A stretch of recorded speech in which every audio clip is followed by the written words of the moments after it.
Welcome to this Stack tutorial video. In today's tutorial, we will learn how to make an application form for Discord.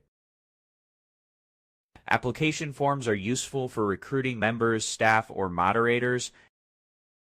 You can create one using Google Forms or any other form building tools. Start by opening Google Chrome.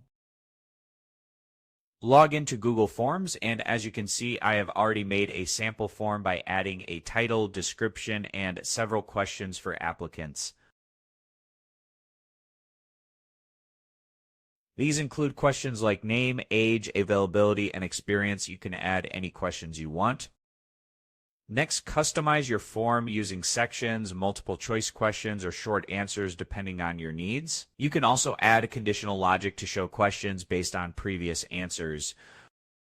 This helps make the form more interactive and efficient. Once the form is ready, click on Publish. Copy the responder link. Go back to Discord and share the link in your server. You can create a dedicated channel for applications, use bots to track submissions and review responses easily to accept or reject applicants.